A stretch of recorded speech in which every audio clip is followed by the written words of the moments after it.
र पनि कसैको साथ सपोर्ट छैन यार मलाई के गर्न खोज्यो भने पनि गिराउने मान्छे छ मलाई खुट्टा तान्ने भनेको आफ्नै खानदानले त हो आफ्नै सन्तानले हो तर साथ सपोर्ट भने कसैको पनि छ भने जब कि के गर्न खोज्यो भने पनि पैसाकै कुरा आउँदो रहेछ अगाडि जिन्दगी लामो छ स्ट्रङ गर्नुपर्छ छोरा मान्छे पनि त तपाईँ त म त यस्तो हुँदा त म कति स्ट्रङ भएर बसिरहेको छु यहाँ होइन यार छोरा मान्छेको पनि हुँदैन भन्ने हुँदैन क्या छोरा मान्छेको पनि मन हो उसको भावना म बुझ्छु क्या उसले भन्छ केटी मान्छेलाई पैसा चाहिन्छ घरबार चाहिन्छ हो देखेर माया गर्नेलाई चाहिँ चाहिन्छ कि फेरि मनदेखि माया गर्नेलाई चाहिँ चाहिँदैन फेरि सबैलाई भन्न मिल्दैन होइन उसको कहानी मसँग धेरै रिलेटेड हुन्छ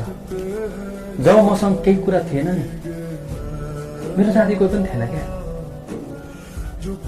जब मसँग सबै कुरा छ नि मैले धेरैजनालाई मेरो वरिपरि देख्छु क्या यो मेरो जिन्दगी कथा हो क्या म खोज्थेँ कि कोही त आओस् न यार कोही त मलाई आएर साथ दियोस् न म पनि हात बढाइरहेको छु त अगाडि मलाई साथ दियोस् न मलाई साथ दियो भने म संसार जित्न सक्छु भन्ने चाहिँ मलाई फिल हुन्थ्यो कि पहिला तर साथ दिने कोही पनि हुँदैन थियो क्या सङ्घर्ष जहिले पनि एक्लै गर्नु पर्दो रहेछ क्या अनि सक्सेसको बेला मात्रै वरिपरि धेरै मान्छे हुने रहेछन् क्या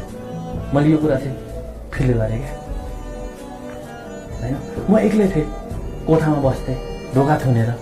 होइन सपना देख्थेँ यस्तो गर्छु उस्तो गर्छु भन्थेँ साथीभाइ कोही थिएन साथीभाइलाई फोन गर्थेँ उनीहरू पनि झर्को मान्थे कति फोन गरे होला भनेर म जहिले पनि सोच्थेँ मलाई साथ दियो मलाई साथ दियो मलाई साथ दियो आई क्यान डु इट होइन तर त्यो कहिले पनि स्थिति आएन क्या तर जब आज मलाई कसैको साथको आवश्यकता छैन त्यसपछि धेरै साथ दिने मान्छेहरू आछन् क्या तर कसैले साथ दिन्छु भन्दा पनि नि अहिले कस्तो लाग्छ भन्दाखेरि जुन बेला मलाई चाहिएको थियो त्यो बेला किन आइनुहोस् मैले साथ त मागेको थिएँ अहिले चाहिँ जब मेरो आँसु सबै सकिसक्यो साथ दिएर के हुन्छ तर पनि म नराम्रो भन्दिनँ उनीहरूलाई उनीहरूले गर्दाखेरि नि मैले आफै परिश्रम गरेँ